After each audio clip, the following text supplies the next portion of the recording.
there's no way to put the brakes on what's happening outside your own control.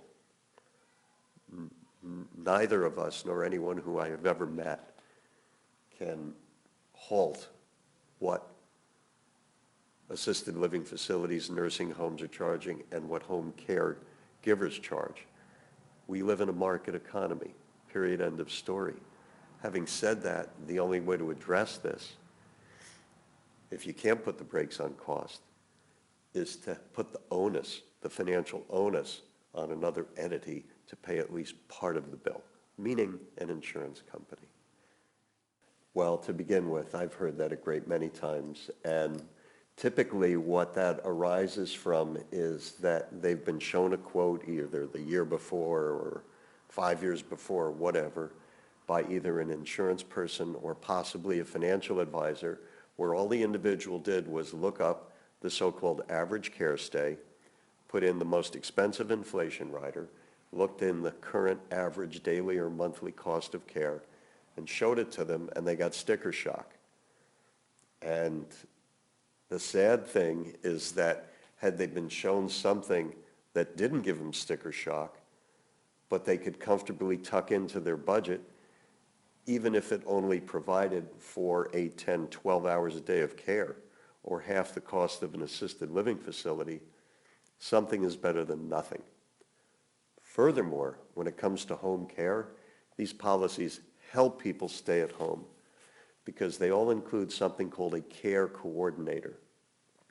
A care coordinator is an individual who can help the person and their family get care providers. They don't mandate hiring particular people, but they can help develop a home care of plan. And the cost of a care coordinator does not come out of the policyholder's benefit account. So if, for example, a spouse or a child or friends can help this person in their home 8, 10, 12 hours a day, but who's going to be with them at night or when they get up in the morning? That's where having at least some insurance can be the difference between an individual being able to remain in their own home or having to go to a facility.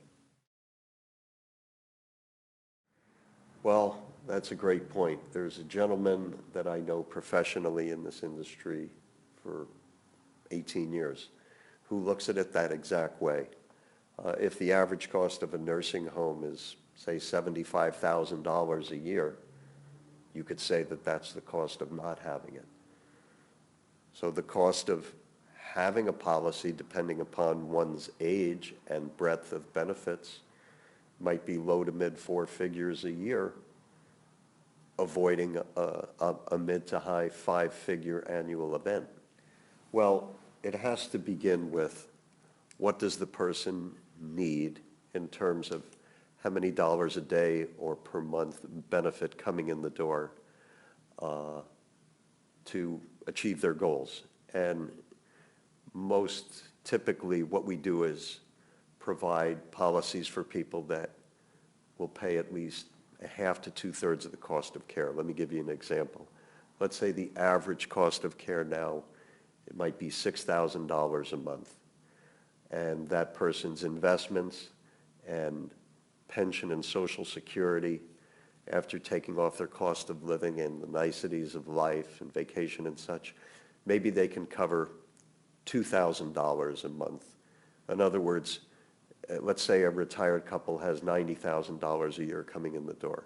They pay their taxes, mortgage, cost of living. Let's say there's $24,000 left over, so to speak, that they would be reinvesting in principal anyway. We look at that $2,000 and I say, that's your ability to co-insure from income stream. If the cost of care is $6,000 a month, I'll design something for them that would give them a $4,000 a month benefit. We go on from there with particular riders, including whether and to what degree in terms of the number they want an inflation rider on their benefits. Some people like to have a sharing rider such that if one person doesn't need their benefits, the other spouse can use the entirety of both policies. Different companies have different riders and features. We work with a number of companies. I can be reached at 707-974-8282. My email address is art.nybrief@axiapartners.com. And my website is artforltc.com.